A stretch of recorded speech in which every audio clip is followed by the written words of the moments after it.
when I was about 11 years old. I was in hospital for a very long time. I had quite a bad illness. And I was a kid, and a lot of other kids came through. And sometimes that ward that I was on was so full of joy and hope. And I swear that the kids who were with me on the ward then, they got better. And sometimes when I was on that ward, it was so full of fear and sadness. And I swear that the kids got worse.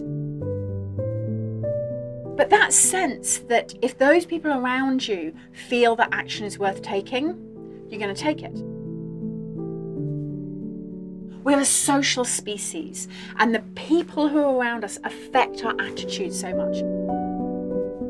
My name is Solitaire Townsend.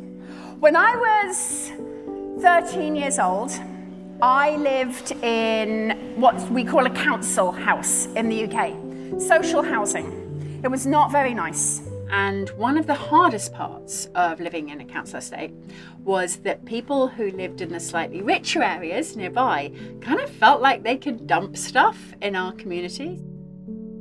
A company called Nirex, who was a deep storage facility for nuclear waste, was going to basically dig a giant, great big hole in my community and bury nuclear waste at the bottom of it. That was just it. It just clicked something in my head. That wasn't the kind of family I came from. It wasn't the kind of community I came from. But I got involved in activism. Now, I was no Greta. I did not lead the campaign. My job was painting the placards and making the tea. But after 2 years of working on that campaign, we won. We won. In fact, there was an act of parliament that meant that they couldn't bury nuclear waste in long-term storage facilities with no markings or information about where they were anywhere in the country. And I can tell you, that is a really fucking dangerous thing to do to a 15-year-old girl. Tell her that if she believes that something is possible, if she works really, really hard on it, she will win. And I have been chasing that high ever since. For the last 30 years, I've been working in sustainability. I am an old hand at this. I'm a grandmother of sustainability. And I have always believed that how we feel about this issue matters because it helps drive what we do about this issue.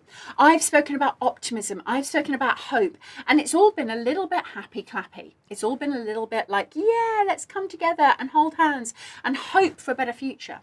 But in this moment, in what we're feeling, I'm actually really angry about fatalism. I'm genuinely fucked off at the people who don't have any fucks left to give. 55% of under 30s around the world now think there is nothing we can do about climate change. The enemy is not climate change. Climate change is just chemistry. The enemy is doom, fatalism, ennui, collapse. If we let that energy take us over, we're just going to stop doing anything. We're going to stop voting. We're going to stop taking action. We're going to stop working to make a difference. And I'm more afraid of that than I am of climate change. I'm more afraid of fatalism than I am of climate change. Every survey is saying the same thing. We're giving up. We expect the walls to close in. Fuck that. Fuck doom. Fuck this overwhelm. Fuck those little sort of last generation memes. Fuck waiting for the end of the world like it's a season finale.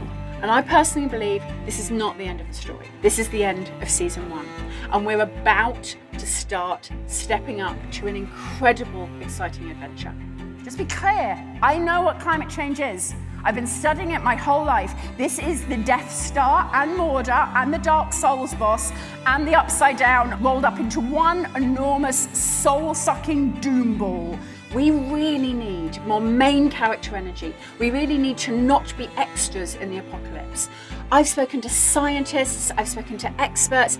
All of them say this isn't over unless we let it be. Go out and pick up a piece of litter. Literally something titchy tiny. Turn a light off, put something in the recycling. Do the smallest, most irrelevant, most pathetic tiny little action in order to get a bit of your gumption back, and then go out and change everything afterwards. I look for glimmers. We've all heard of triggers. I have my own triggers. Those things which just like go, oh, kick you off. glimmers are the opposite. They're little things. They're seeing somebody kind of keep an eye on making sure that the kids that are crossing the road get across. They're the person who helps the lady with the pram get onto the bus. So these are very British examples, but it's finding those little glimmers of people being decent to other people, even just smiling at other people. I search those glimmers out. My whole life is dedicated to solving climate change. My whole job is dedicated to doing that. But actually fucking doing, for me, isn't just about the things I do every day in my life, in my job. It's about making sure that I still have the energy and the passion 3 decades since I started working on this in order to be able to keep doing so. Because burning out isn't going to stop the planet burning. We have got to keep making sure that we have the energy, we have the passion, we have the guts to keep going. Let me tell you something which I've only started talking about recently, is that I'm autistic. So I'm very highly masked. This stuff is a special interest in the same ways that maybe trains are a special interest or coins collections are a special interest. My special interest is sustainability. So of course I have so much energy for it, because this is who I am, and it's everything that I've got to give. And a few years ago, I decided to put my own creativity out there on the block and actually see whether I could live up to all of this that I'd been giving about climate storytelling for a while. And so I wrote a story about the worst case scenario. Everyone's always telling me that we live in the worst case scenario. I've written a story where the Romans under Marcus Aurelius discovered petroleum, invented the combustion engine, and have been burning fossil fuel ever since. But now that their climate has started to change, now that the weather has started to go wild, while now these storms have started, they're blaming the gods, hence Godstorm. I forgot to mention, there are eco-pirates. So Godstorm is published in January 2026. My mum was the first person who read the book, and I had to tell her to skip a couple of sort of spicy pages because she's mum.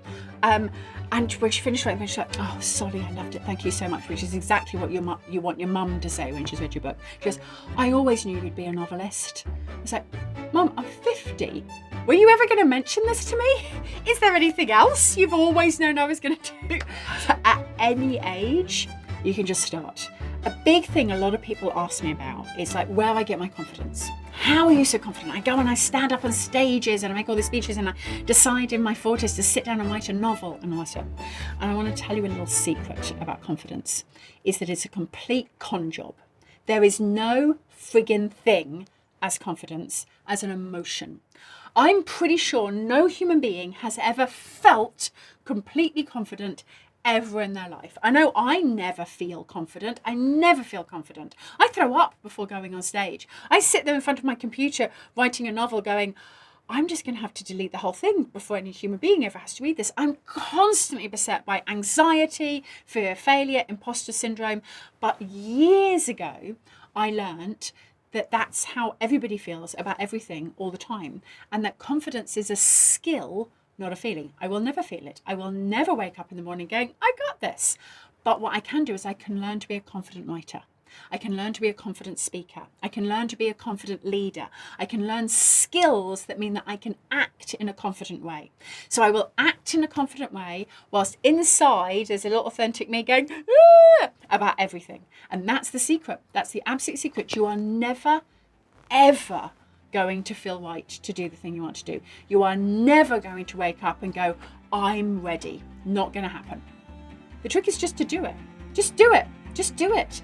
Do it with imposter syndrome. Do it with lack of confidence. Do it worried that you're going to get told off. Just do it rather than waiting to feel like you can.